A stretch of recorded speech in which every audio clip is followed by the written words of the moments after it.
کا جو سارا ایشو ہے اس کو سمجھنا بہت لازمی ہے. یہ U N security council resolution تھی 1267 جس کے تحت بنا تھا. پہلے منی لانڈرنگ کے لیے اور پھر ٹیرر فائنینسنگ اس میں آ گیا. 2015 تک پاکستان اس لسٹ کی اس گروپ کے گرے لسٹ پہ تھا. اس کے بعد ہمیں کچھ ایکشنز لینے تھے جو ہماری نیشنل ایکشن پلان وغیرہ جب بن گئی اس کے بعد ہم ہٹ گئے 2015 پہ اس لسٹ سے. لیکن ہمارے پہ جو ہم نے چیزیں کام کرنے تھے کیونکہ ہم یو این کے ممبر ہیں اور اگر یو این نے کئی گروپس کو دہشت گرد قرار دے دیا ہے تو ہمارا فرض بنتا ہے کہ ہم ان کے خلاف ایکشن لیں, ان کی فائنینسنگ روکیں, ان کے سیٹ اپس کو ختم کریں کیونکہ ہم یو این کا حصہ ہیں. اور یہ FATF جو ہے یہ یو این سیکورٹی کاؤنسل نے بنائی ہے جس میں 35 کنٹریز اس کے ممبرز ہیں اور GCC اور یورپین یونین بھی اس کا ممبر ہے. اب ہوا یہ کہ ہم نے کئی کمٹمنٹس اپنی فلفل نہیں کی اور فروری میں ہم نے فائنلی ایک رپورٹ بھیجی ایشیا پیسیفک گروپ کو جس کا ہم ممبر ہیں اس سرکل میں, اور ہم نے ادھر ایک پھر ایویلیویشن ہوتی ہے. ایشیا پیسیفک گروپ ایک میوچل ایویلیویشن کرتا ہے ہماری رپورٹ کی.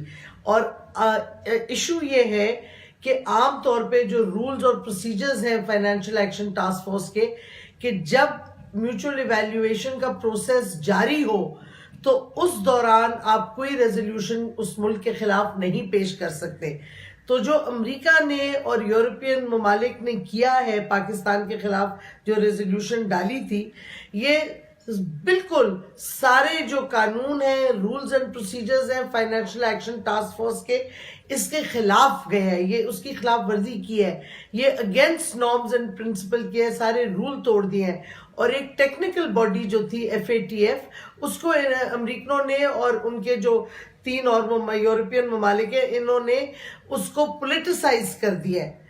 تو یہ ایک تو بڑا کلیئر ہے کہ امریکہ اس نے اس کو استعمال کیا ہے breaking the rules and of procedure Pakistan کو پریشر کرنے کے لیے افغانستان کے اوپر, اور ہندوستان کا نیریٹو آگے فارورڈ کیا ہے امریکہ نے.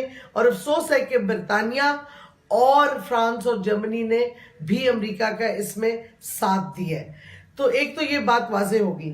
لیکن دوسری طرف ہمیں پتا تھا کیا ہونا ہے, ہم نے کوئی ایکشن صحیح نہیں لیا.